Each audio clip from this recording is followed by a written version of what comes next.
What is going on, y'all? This is the Caveman. I'm here with Football with Oz Austin for episode 82 of Against the Blitz. We are festive. Don't you see how we are keeping up with the times with our backgrounds and overlays? Like I have candy canes and festive ornaments all over. This is great, right? I feel like warm and yeah, I'm jolly. Yeah, jolly's the word I wanted. Yes. I feel cozy. Well, today we're changing up the pace. We are primarily an NFL podcast, but we don't know what the fuck to talk about when it gets to the midweek, especially at this time of year. So we're going to talk about the college football playoffs in the first round because that is on the horizon and it is a hot topic of conversation. So we're going to go through every single matchup. We're going to most likely touch on the bye week teams as well and kind of look ahead through the bracket. And if you enjoy this, definitely let us know. Leave a like, drop a comment if this is something that you might want to see us plan for more in the future. We kind of just were like, you want to do this? And like, sure. So if this is good content, then let us know. And, we will definitely put more effort into it going forward. So, Austin, this is your realm. This is your world. So this is your episode. I'm here for the ride. All right. Yeah. I mean, it's not just that I enjoy both sports separately. It's that like college football directly translates into the NFL. So a lot of the guys that we're going to see making plays, like we saw it last year with guys like Jack Sawyer, Matthew Golden, this is where all of them blew up. Like no one knew who Matthew Golden was hardly going into the playoffs. And then he had a couple really good games and people are like, wow, this guy can play. All right. Like same with a lot of the Arizona State roster, stuff like that. So it's really important that we do pay attention to this and kind of get like a faster step than everybody else when watching this game. Yeah, for sure. Because I think I resonate with a lot more people in the sense that we just don't pay attention until like the biggest of games when it comes to college. So being able to, for my own sake, get some more insight early on is very helpful. And I'm going to, throughout the episode, make comments that make it seem like I don't know what I'm talking about, but I've done a lot of research for this fucking episode to make sure I do. Yes. So yes, it's exciting to be a more aware of what's happening is what I'm saying. So if you're like me, it's definitely worth digging into a little bit more if you're a casual fan. Yeah. Well, I think we'll start it off with the game that I struggled with the most. That would be Miami versus Texas A&M. When trying to, kind of make my pros cons list, my strengths and weaknesses, I wrote it out and I really felt like both teams nearly have the same strengths and weaknesses. Both have highs and lows from their quarterbacks. Both have awesome, speedy little receivers, great offensive lines, great pass rushers. So like I didn't really fully know where to begin with my evaluation of who I thought would win. This was most definitely the most difficult game to predict, and I think anybody that's previewing this slate would agree. I came away with, because like I said, I was very green going into this, so I have no biases. I have no predetermined agendas. Although I did watch the Texas A&M and Texas game, and I did have a small biasy thinking, okay, this game will probably be a slaughter because I think Marcel Reed just wants to tuck and run no matter what the play call is. But the more I did my own research, I think this is the worst matchup that Miami could have drawn in the first round, purely because I think the strength of the defense, primarily with their edge rushers and Ruben Bain, Akeem Mesidor, hopefully I pronounced that correctly. These guys, to me, are more powerful. They're more straight line power kind of guys. Whereas Marcel Reed and this Texas A&M offense, they're quick, they're speedy, and they're a lot of misdirection. So I think that could create a lot of problems for what's a star-studded defensive front, because you just think, oh, Ruben Bain's going to go and wreck the game, which he very easily could. But I think this is a skill set from a quarterback specifically that might make it difficult, especially if they can't get them behind the sticks often, which is Texas A&M's strength. They are not often in situations where they're asking Reed to drop back and throw. Yeah, like the only time that they really did was one, the Texas game, which did go poorly, and two, the South Carolina game where they were down, I believe, 31-3. Like they were down on 28-3, an unbelievable amount. And Marcel Reed did prove that he is capable of doing something like that. Him and Carson Beck the same, where we do see some really good highs. Like, I know like the trend is to hate Carson Beck, and it's fair because he's a moron, but he does have a lot of times where he is, pretty clearly one of the better pocket passers in college football still, on top of having, in my opinion, the best freshman receiver in Malachi Toney, who reminds me of T.Y. Hilton 2.0. But at the same time, Texas A&M has plenty of guys. Mario Craver, Casey Concepcion, who's probably going to be a first-round pick this season. Like you said, it was kind of like a speed versus power game. Even when you look at the offensive lines, Texas A&M's they're light guys. They're not that big, but they're savvy and they can get out in space. Whereas Texas A&M or Miami's offensive line, like their left tackle is about 350 plus pounds. Their right tackle is like 330 plus pounds. Like, it is a power Miami team versus a speedy Texas A&M team. Even like when you compare Ruben Bain, who's like 270 plus, powerful as a bear, versus A&M's best edge rusher, who is Cassius Howell, who is working with like 30-inch arms, weighs like 245. Like, very clearly that is the big difference here. For sure. And I don't know the measurables of Keontae Scott off the top of my head, but I do know two things. One, it could be huge if he's back for this game. He's been out with a foot injury the past couple of weeks, something like that.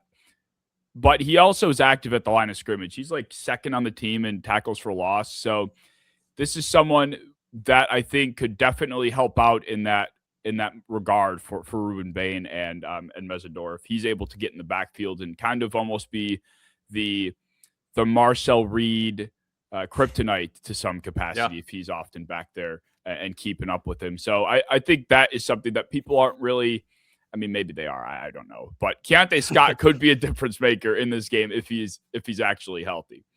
Yeah, I didn't look too much into like the availability of all these guys, but yeah, in my opinion, he's easily one of their best defenders. I have him as a 3rd-round grade myself right now. He's about 6'1", 195, I think, is his measurables off the top of my head. But yeah, like, to have a versatile DB in the back in your secondary would be huge. Like, he is an unbelievable player. I really like Mesidor. I love Ruben Bain. And they have like 3 or 4 interior defensive linemen that I think make a difference on most games. So they have the depth. They have the studs. To me, it's just Carson Beck. It's literally every single time. It's just late season Carson Beck. Early season, they were crushing everybody. Like, he looked fantastic. And then the Louisville game happened. They come down the stretch. He straight up sucked. And he's looked a little bit better in recent games, but still, like, it's hard to put all my faith in either quarterback necessarily.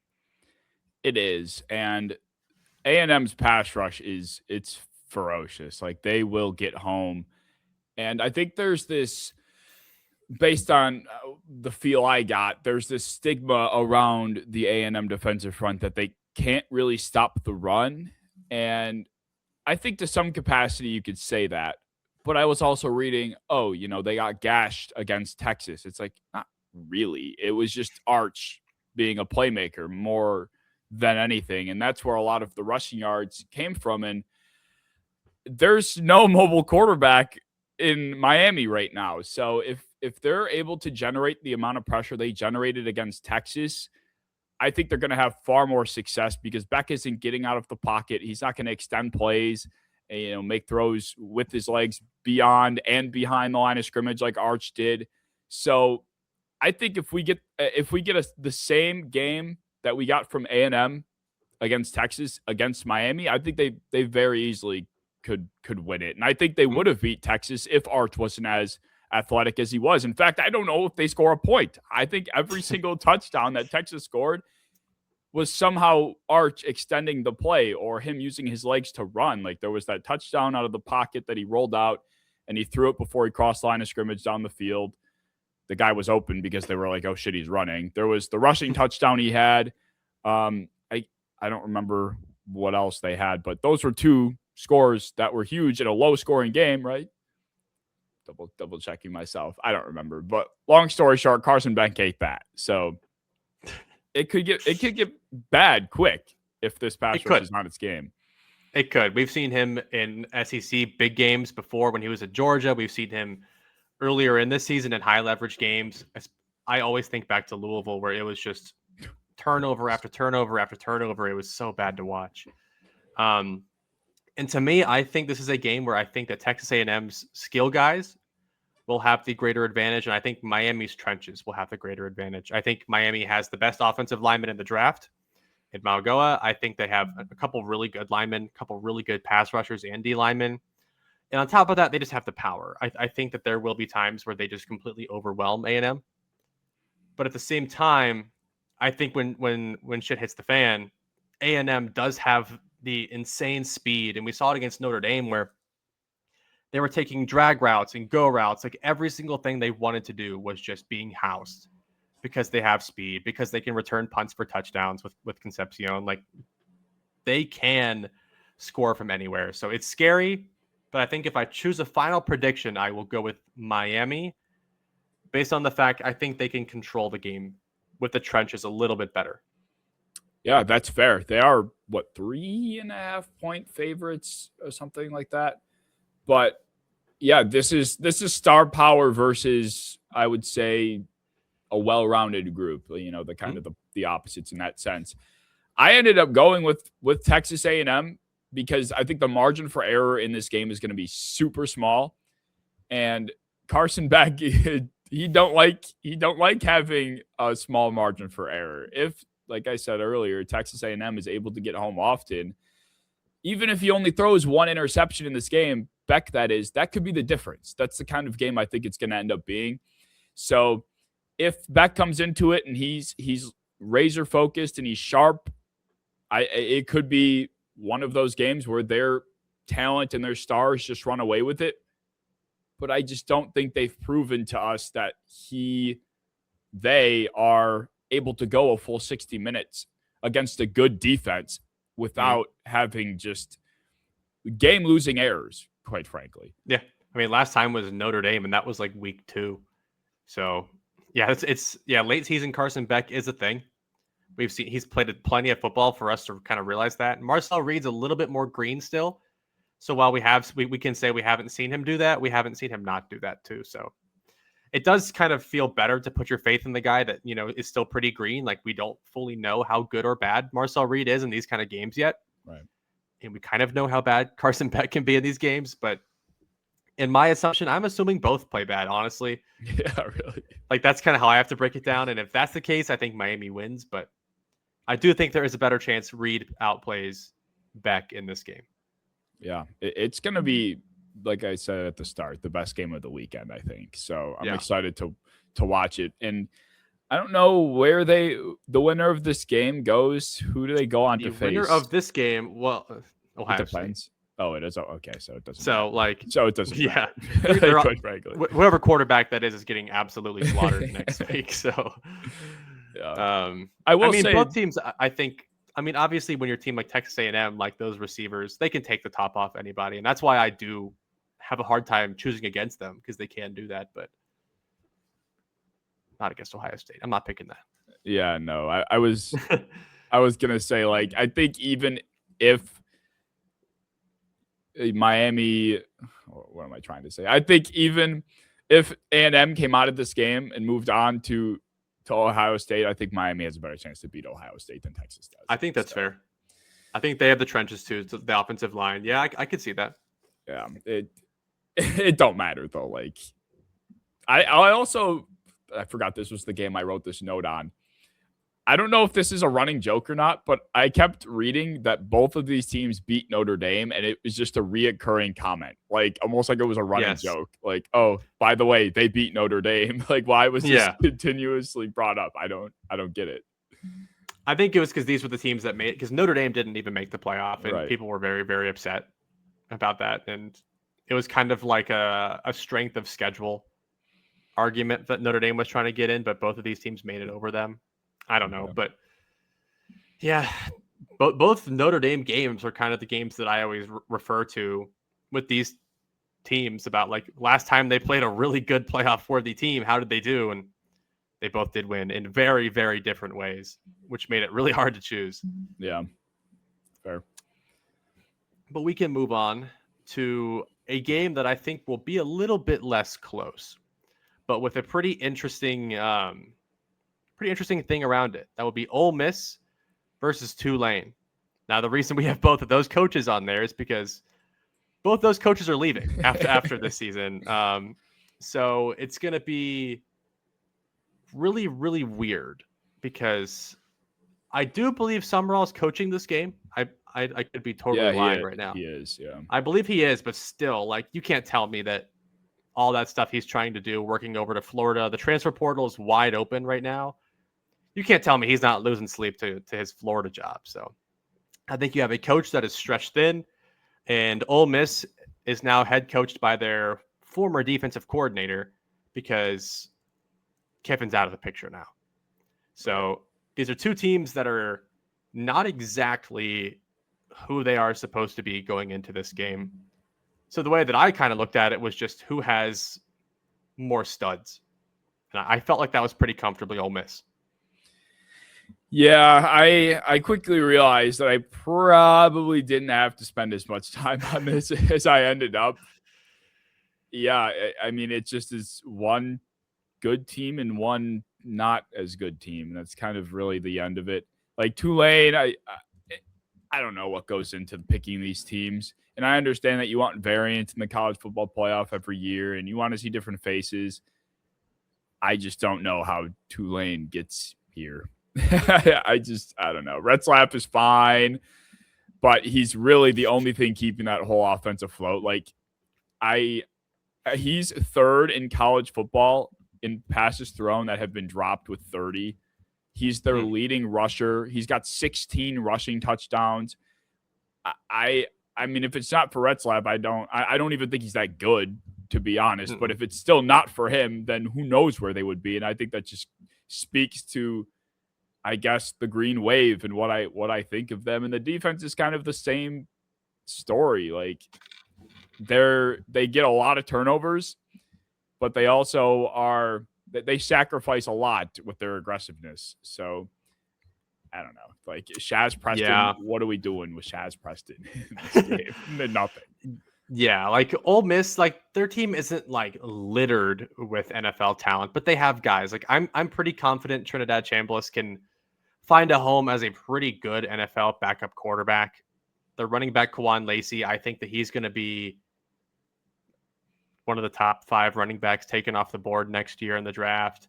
I mean, their nose tackle is freaking like 6'8", 330. Like, when has Jake Retzlaff ever tried to run that QB power against people of that size? Ole Miss, they have possibly D tackle 1 in next year's class. They just have dogs. They have 4 or 5 receivers that I think could start on most college football teams. Like, when I'm just making my bets, am I betting on Jake Retzlaff to run QB power and on option his way down the field and hopefully find, Shaz Preston down there?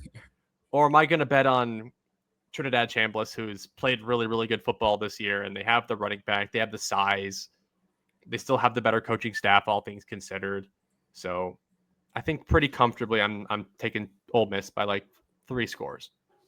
Yeah, Trinidad too. It's like, the one storyline with this game that I think will be interesting to watch is because the Tulane has forced 24 takeaways, which is like 8th in college football, whereas Trinidad, on the other hand, has been very respectful of the football. He's just thrown 3 picks, 18 touchdowns to 3 picks.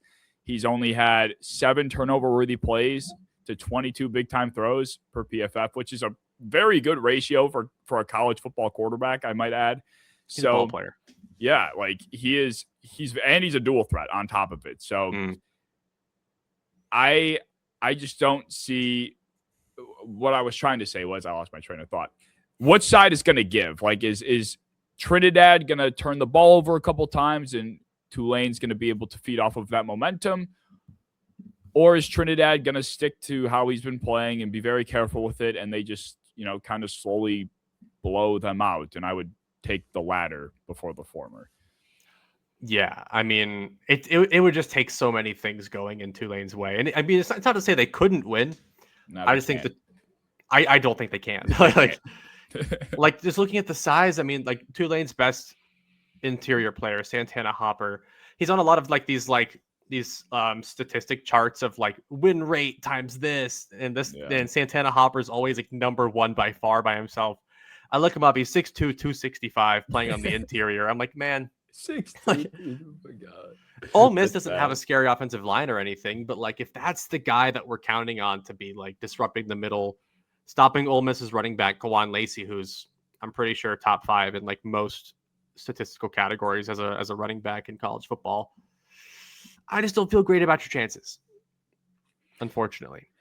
Yeah, especially like I think maybe this is off base, but if I was a player for Tulane, I'd understand I'm at a smaller school and I could get why my head coach is like, all right, I'll go and take, this promotion. This is ultimately a promotion for, can't think of his name right now, but I wouldn't be as upset. Let's put it that way. Whereas there's clearly a lot of animosity with Lane Kiffin. Like that's the only thing that we've heard about when it comes to Ole Miss for the last few weeks. So they are going to want to make a statement to Lane and say, we don't fucking need your dumb ass. Like, goodbye.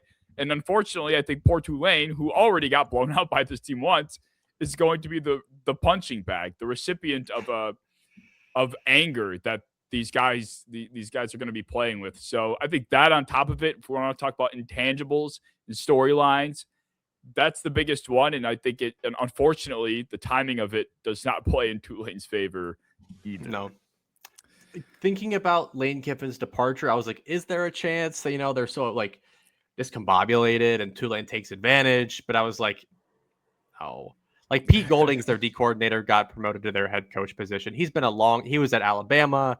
He's been at Ole Miss for like 5+ years now. Like he has a lot of time in really, really big games. And I don't think he's just some scrub that has no idea how to get his team together. He coached with Saban for a good handful of years and coached with Lane Kiffin for an even bigger handful of years. So I'm not that worried about Ole Miss and their psyche. Not at all. I think between the two lesser games, I think this is the one that has no chance of an upset. I think maybe the other one we could talk about when we get into it. But either way, I wouldn't put my money down on Tulane thinking you found value. Yeah, please don't. You're donating to the sports books. You already have a lot of money. Don't bother. And now, because we said that, Tulane will win this game. And Ole Miss is going to get beat on like a last-second field goal because we said they had a 100% chance of winning. But yes, you should put your entire house on Ole Miss. Yes, do that. That would be smart. Please do that. Yes. I wonder what's the money line? I wonder, or the not great. spread. It's got to be like 2 scores at least. Tulane. Let's see what the spread is. I told myself I was going to write it all down, and I guess I never did. So it looks like Ole Miss is favored by 17.5 points. I did say 3 scores, so that sounds about right. That does fit, yeah. I think the sports books are agreeing with the guy that did not look at the sports books. I think that that might end up happening. Yeah, I would take Ole Miss covering, I think. Fair. I mean, crazy stuff happens, but yeah, I don't think that would be a bad choice. No. But we can move on to the other game that, I mean, it did cause me some problems when trying to choose. Alabama versus the Oklahoma Sooners. Again, kind of the same thing as the first game where when you write down their strengths and weaknesses, they're kind of the same. Like they kind of rely and get screwed by the same stuff. I don't know if you noticed any of that. Most definitely. Way more in this game than the other one because this is just going to be a disgusting display of offensive football, just as it was the first time these two teams played. And when trying to determine who is going to win, I tried to almost remove the quarterbacks from the equation because, I mean, this is definitely an inconsistent statement. But I think in the NFL, quarterbacks determine outcomes a lot. Josh Allen with the Bills is a perfect example. He is so good that he makes up for so much bullshit that they have going on. But then in college, I feel like it's sometimes, more often than not at least, could be the opposite, where the quarterback doesn't really have to be great, but as long as there's a lot of other things working in their favor, they could win football games and a lot of them.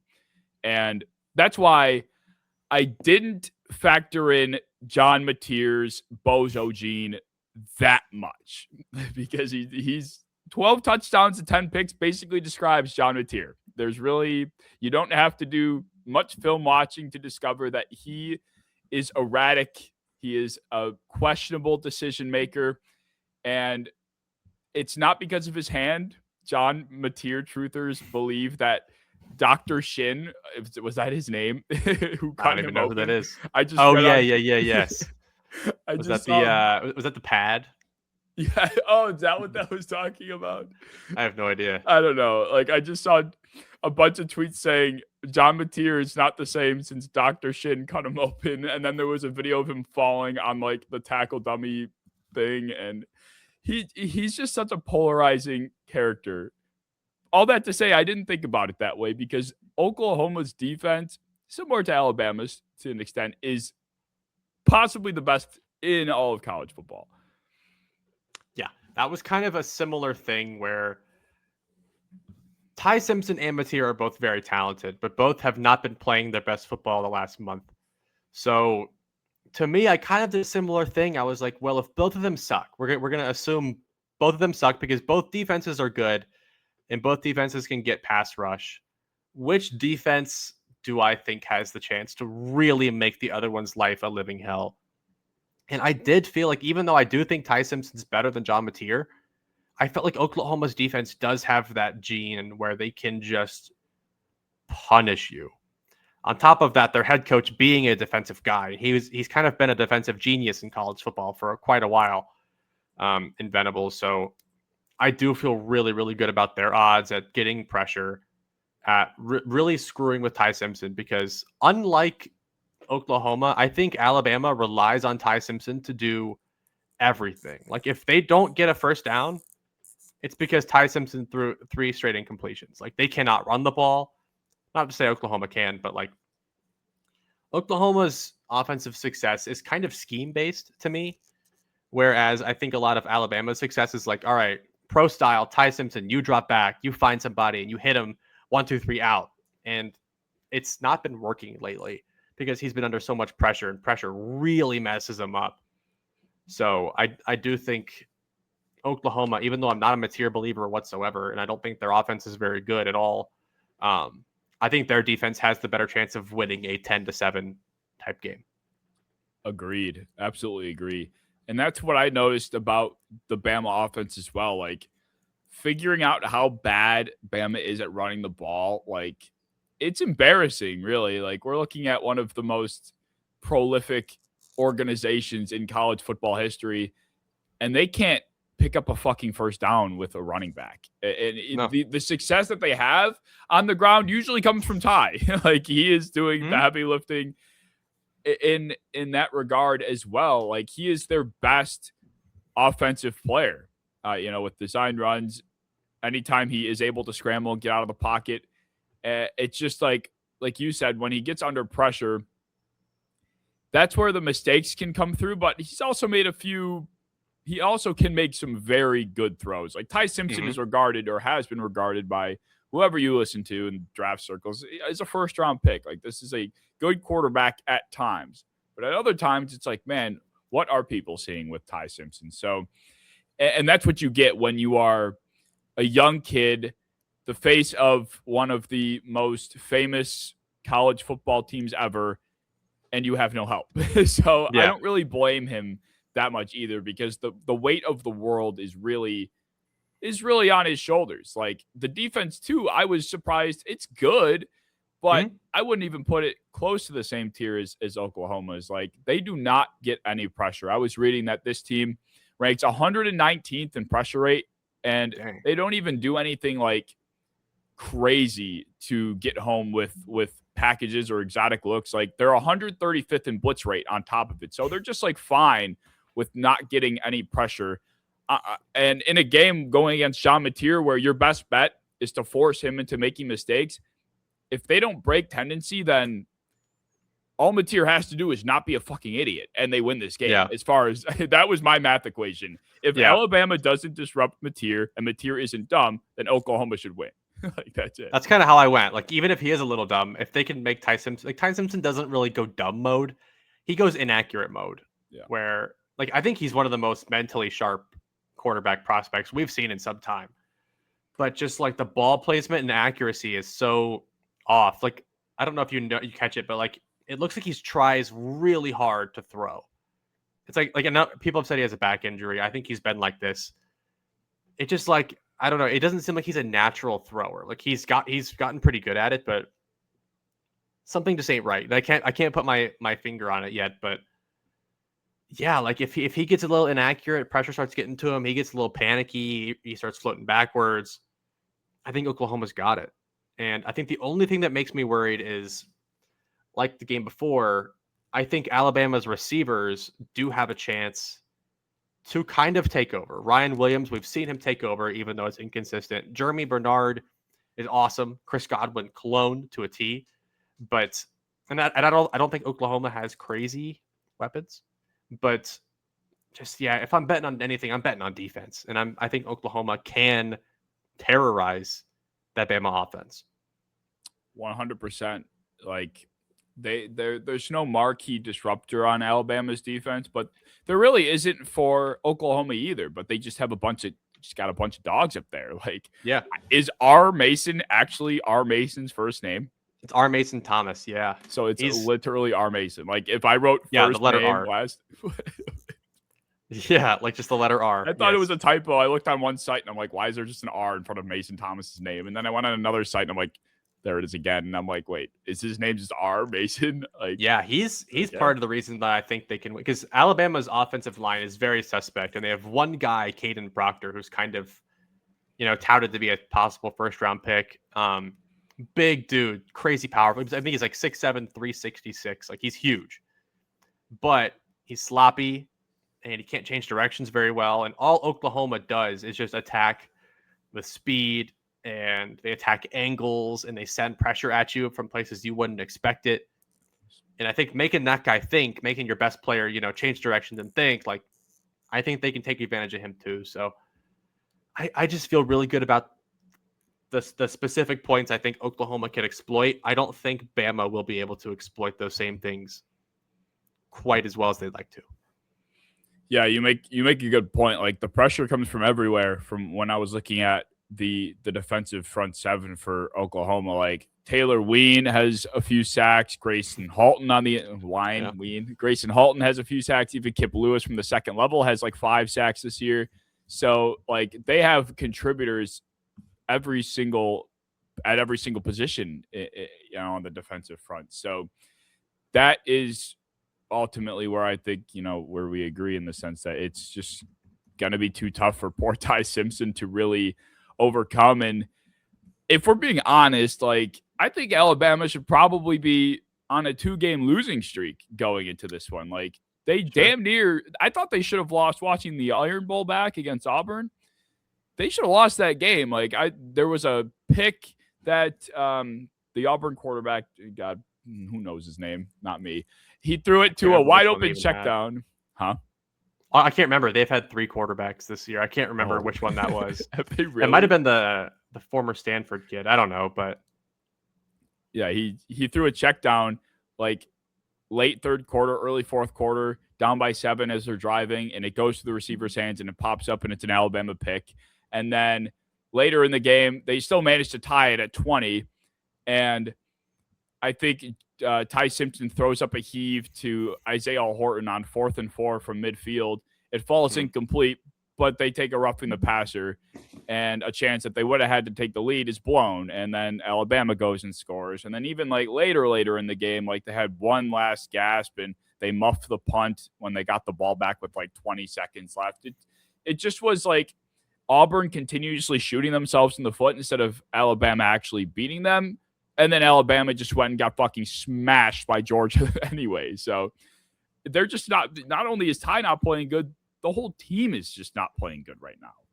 Yeah, it's just not set up. Like, this is the same coach, Kalen DeBoer. He's been here before, but it's the same guy that was responsible for all those Washington teams with Penix and Odunze. Like, that's the same guy. So their defenses have always been kind of suspect. They can't run the ball. All they do is pass in these like vertical passing concepts. But I do just fear like Oklahoma's just going to get after them. So I will formally predict Oklahoma in a close, low-scoring game. As will I. I also am taking Oklahoma. That would be, I think, good. I don't know. I just kind of root for Bama's downfall. Not Ty's, though. I've grown to like Ty Simpson. Ty's one of those quarterbacks. Like, there's a couple you'll see, like Drew Aller, Cade Klubnik, where like they're high-end recruits, so they're just hated. Like, it's really weird that like a college quarterback like age 19 would have like a real group of haters that are all like 30 plus years old, like working jobs, have wives and kids, and they're just hating on these like literal children. But Ty Simpson has a lot of haters. It's very strange. I mean, being the quarterback at Bama, you're gonna. Yeah. But like Tua didn't have haters like this back then. He does now, but not back then. Like Jalen Hurts didn't have haters back then like this. Even Milroe. I mean, he did, but yeah, like it just stinks. It just stinks for Ty because he was putting on a clinic for like 4 straight weeks of just beautiful football, but it's settled down. He hasn't quite got the same help. He might be hurt. So all that considered, I'm betting on the Sooners. Agreed. The only other comment I wanted to chime in with was I think that John Mateer's throwing motion is just so weird. Like, awful. He had to have played baseball and just never fixed it. Even in that picture that we pulled up for like the little like mini thumbnail, you could see how freaking awful his throwing. Oh yeah, yep. Like it's like that half side art. It's like that 3/4 release. Mm-hmm. It's so awkward looking, and that's not even like how he throws playing catch. Like that's his release, like from a still pocket. There's nothing uniform or like consistent or efficient about his release. You know, I was listening to like preseason. He had a lot of like first round hype. I know not Dane Brugler. Who's the other one? It was the guy with like the spiked up hair. Who's that guy? Dane Brugler makes the beast, right? Who am I thinking of? McShay. Oh, okay, yeah. Yeah, he loves Mateer, and he was like, well, I learned once from Mahomes, I'm not going to worry about mechanics anymore as long as they work. Well, they don't. They don't work. No. They can work. He was awesome at Washington State. Mateer was just something happened to him over here in the SEC. Something happened to him. Just the hand. Might be Dr. Shin. Yeah. Dr. Shin. Well, yeah, I mean, I did see some high moments from him, and you know, I think when those high moments pull through, it will have you thinking like, wow, this is like maybe the best quarterback in the draft because he just rolled out and like was stumbling and threw a 35-yard accurate pass, but then you know the next play he drops back in a clean pocket and throws in a triple coverage. So it's like, what do we do with this? That's the hard part because like I was looking at a lot of his games. He usually throws for like sub 200. He runs pretty well. I'll give him that. But I was like, oh, yeah, finally against LSU. Hell yeah. We got 318 yards and 2 touchdowns. And I was like, oh, yeah, he threw 3 interceptions. Yeah. Damn it. Like, we can't just get a good freaking game out of this guy. Not since, like, his game against Ole Miss. So, yeah. I am worried about that. But I'm worried about both quarterbacks as I've been this entire episode because so far we have yet to be, you know, having a top 10 pick at quarterback in any of these games. Those guys are kind of reserved for the top 4. So, or our next game actually, which we can get to now, where we will have Oregon Ducks facing James Madison University. I'm worried for James Madison. I am. I don't know like what the perception is on them from like a college football fan's perspective, but do people actually think that their defense is as good as every single stat claims it is? I don't think so. I think people kind of understand like they're playing nobody except for like Louisville on the year. I only really paid attention to one guy on their defense that I thought was a tank in Sahir West. Everybody else I kind of over my radar, I guess. their offense gets a little bit recognition. Alonzo Barnett, their quarterback, and Wayne Knight, their running back, kind of steal the show. And these are like three guys that are probably not even like going to get drafted. Whereas Oregon, guys in my top 100, I have a quarterback, a tight end, possibly an offensive tackle, an offensive guard, a center, two defensive tackles, an edge rusher, and a safety. Maybe a corner. When I like break it down to like player by player, even like the coach, even their coach is leaving too for UCLA. So I think he might be stretched thin. They're bringing in Billy Napier, who was the fired head coach from Florida. I don't know. I just can't bet on James Madison like in my right mind to do anything in this game when you have a possible top 3 pick at quarterback and Dante Moore if he comes out, and a couple other first round pick guys. Can't do it. No, it could be 50-0 at halftime. But it also, the only reason why I think this game could somehow be closer than the Tulane Ole Miss game is the strengths of James Madison are it's running the football. They've been one of the best, statistically speaking, teams at running the ball in college, and they're second in the FBS in time of possession with like 34 minutes of time of possession per game. If they somehow are able to successfully run the ball enough to hold the ball long enough, then maybe they don't lose by the 21.5-point spread that is set for them. But that's a stretch because all you got to do is force Alonzo Barnett to pass, and yeah, it's over. It's really and that's the point where I'm like, I don't even think that he can get some lucky big passes off because they have a really good group of corners and safeties over there at Oregon, and a couple pass rushers that can get home. Mateo Younglele is like, the kind of the big guy. He's gonna cross chop that poor James Madison tackle 100 times. I bet if you count it, I think he's gonna hit a cross chop 20 times. And he will get home a couple times. Bear Alexander, another one. Like, they just have dudes on that Oregon front. And we've seen Oregon historically have weirdly close games. Like, last year? Didn't they only beat Idaho by like 3? And they struggled with Boise State, barely put them away. But I don't think Dylan Gabriel is quite as good as Dante Moore is. So I feel better betting on Dante Moore. Yeah. I mean, the strengths and weaknesses, because I structured it similarly, I put everything for Oregon's strengths, and I had to very much nitpick to find a weakness, quote unquote, and I guess it would be stopping the run, very like lightly put, like, but still I don't think even like I mean, I think they have 2 defensive tackles that are going to be like possibly top 100, top 50 picks. Like, yeah, I feel really good about their odds of like plugging those holes if need be. Like, the only way I can see them getting rushing success is like creatively, where it's like quarterback runs, misdirection, like the shit you couldn't even see. Like, I think if we're going mano a mano power, like I move your team and we move the ball, I don't see JMU having like any success.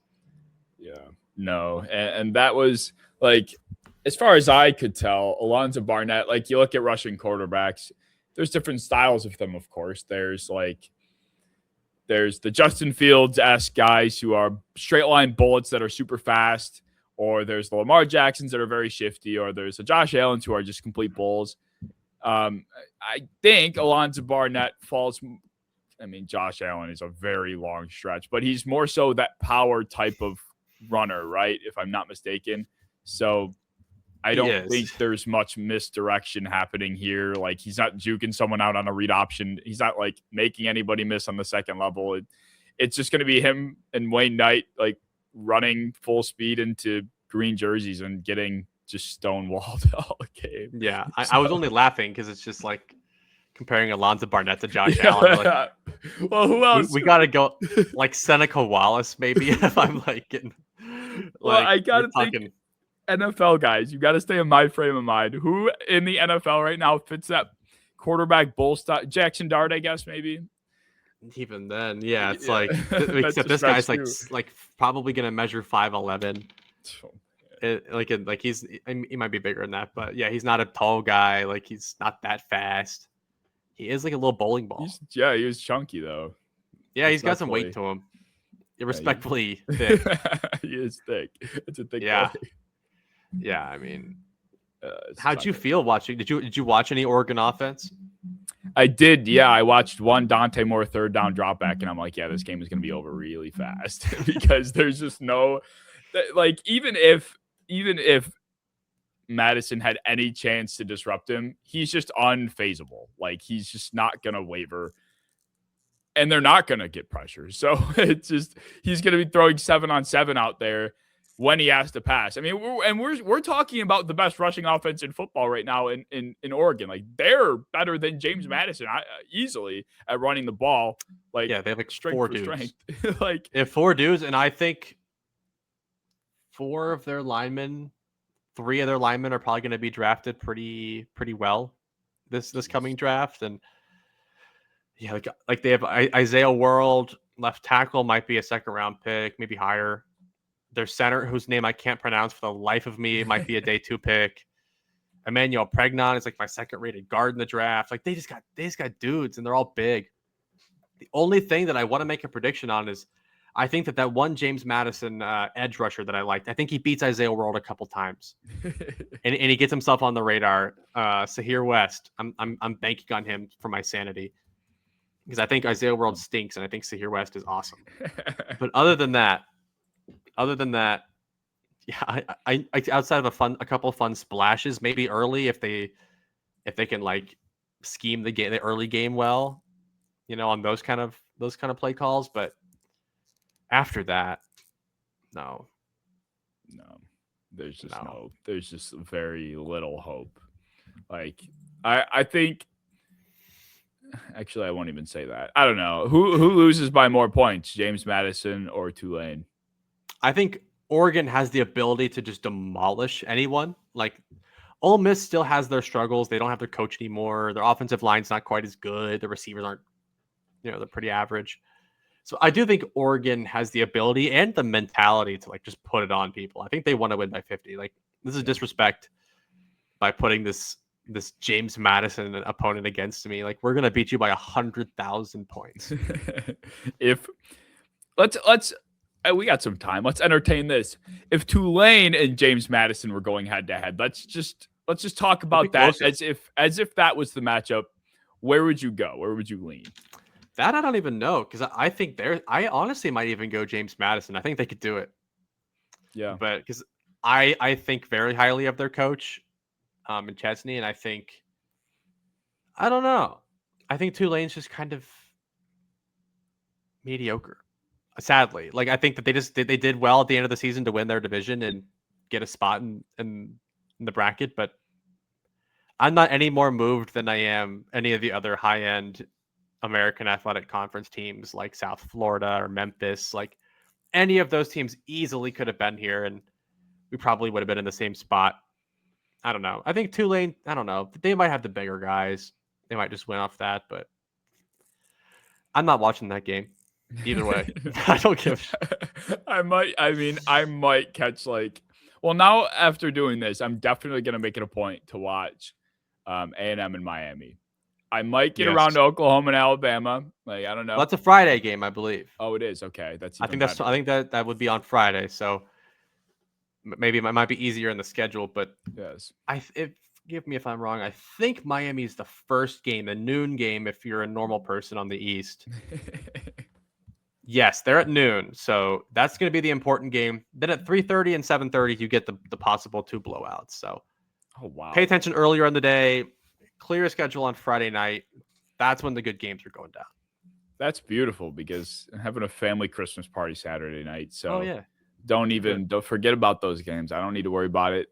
I'll check my phone. If something happens, then I'll go back and watch it if I miss the upset of the century. But yeah, I think we've still yet to see any kind of dramatic upset in the college football. Like, if it is, it's like the 6 seed Ohio State beating 2 seed Oklahoma type games. It's not the James Madison Dukes beating up on Ohio State. Because that's just happened a lot in football. Their games are way too long. You can't hit threes. You got to go score touchdowns, which is way different. And you got to do it a lot. So it's just a little bit harder. So I think we can kind of break into now looking at the possible winners of these games and who they're going to have to face against the teams that had buys this week, which was Georgia, Texas Tech, Indiana, and Ohio State. All have red colors, I found out today. Kind of fun. Yeah. Kind of fun. Red wins. But the winner of the close game in Alabama and Oklahoma will face Indiana, the number 1 seed Indiana, which would be really, really fun. Again, like I'm not going to bet against Indiana ever because they just beat Ohio State and they have the Heisman quarterback, possible first overall pick. Like, this is the most beautiful Cinderella-y, like, this is college football, is the Indiana Hoosiers. Out of nowhere, former James Madison head coach Curt Cignetti from like 2 seasons ago. So really cool. And I think that's actually kind of why I like this James Madison team, is because they lost Cignetti, the Indiana head coach, like 2 years ago. And he took all of his guys. He took every single last one. And James Madison just formed a college football playoff team in his absence in like 2 seasons. So that is really cool. Unfortunately, fuck off. Because I want Notre Dame or somebody in here because this is boring. But Indiana will face the winner of Alabama, Oklahoma. That'll be a really fun game. Again, 3 teams with red colors. You seeing something here? I am. I the think red teams are going to win. I think they are. Now that you're mentioning it that way, like, why are we even considering, like, if you don't have red, you're not? What's a rhyme? We need like a slogan.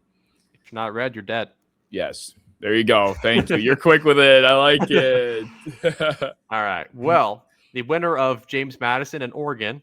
So Oregon will be playing Texas Tech, which I think is personally one of the really, really cool games because it's like offensive firepower in Oregon versus the defensive terrorizing of Texas Tech.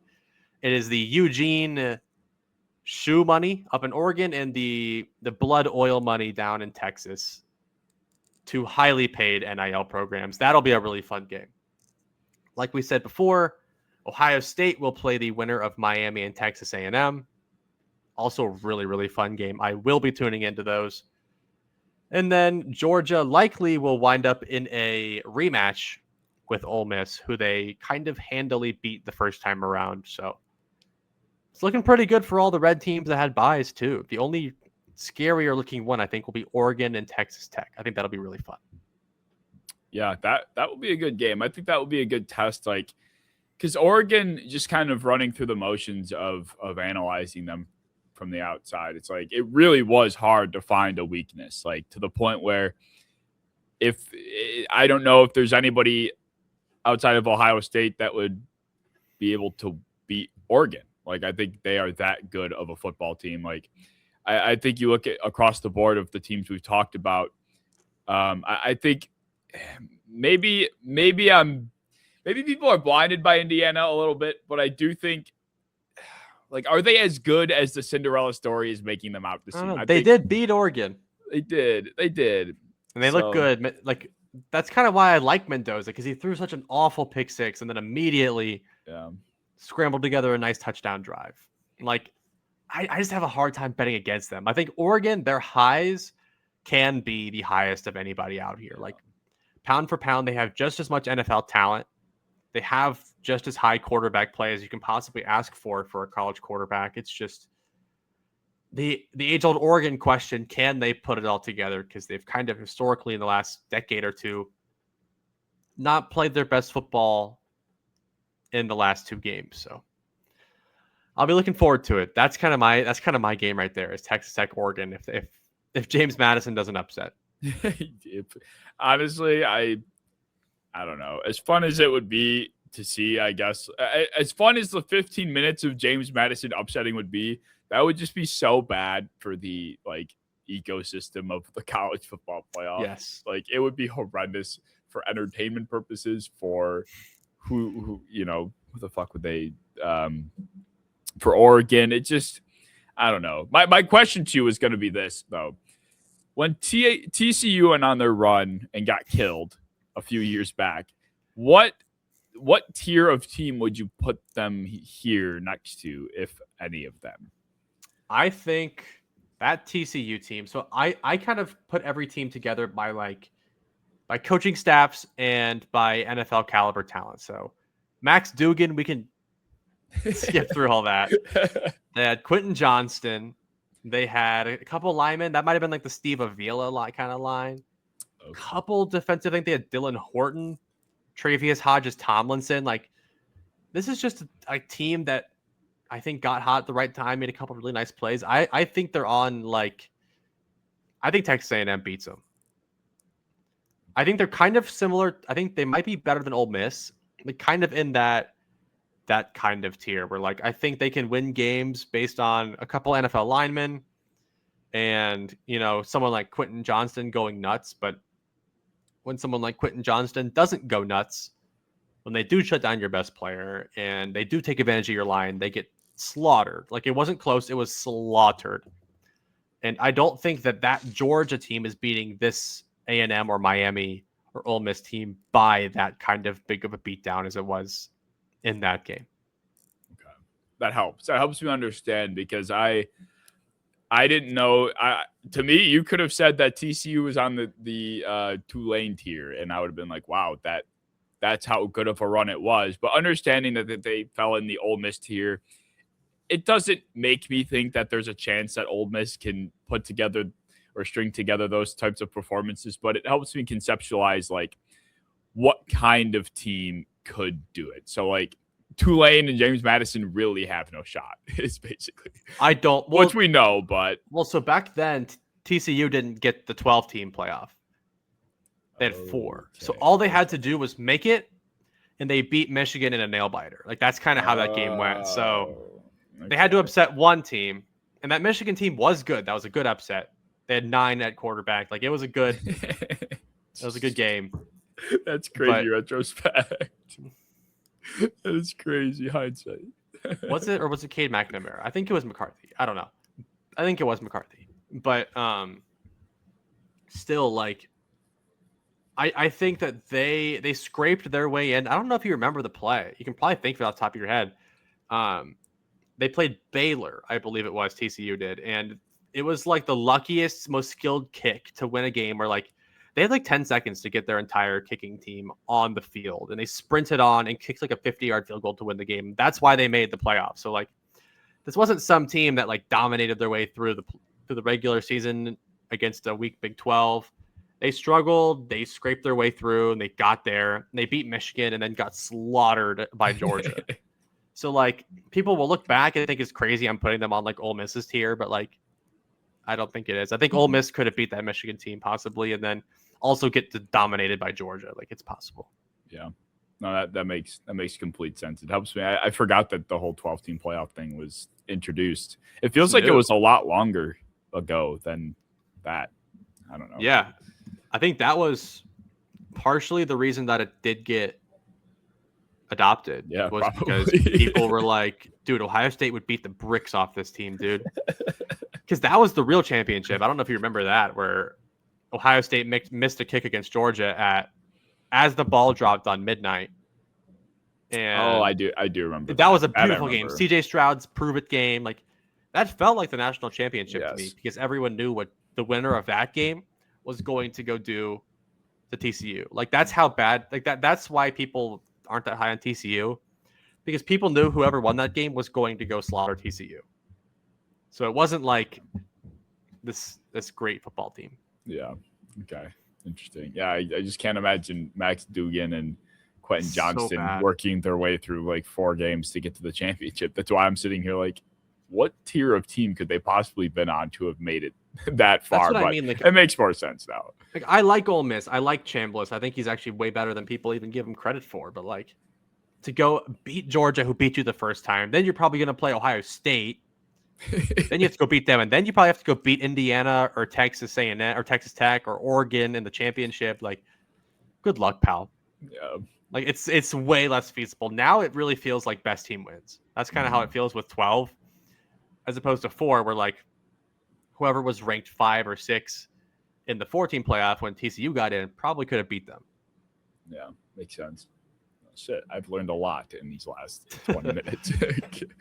Well, if you have no further comments or concerns about the upcoming events, we'll wrap it up. So if you guys enjoyed episode 82, if you enjoyed the curveball, the John Mateer release episode, we'll call it, then let us know down in the comment section below. It was fun to talk about, fun to get into some different content, new for me, but for the sake of the podcast, definitely much different. So if you want more of that, let us know. Join the Discord, link down in the description as well. And we will see you in episode 83.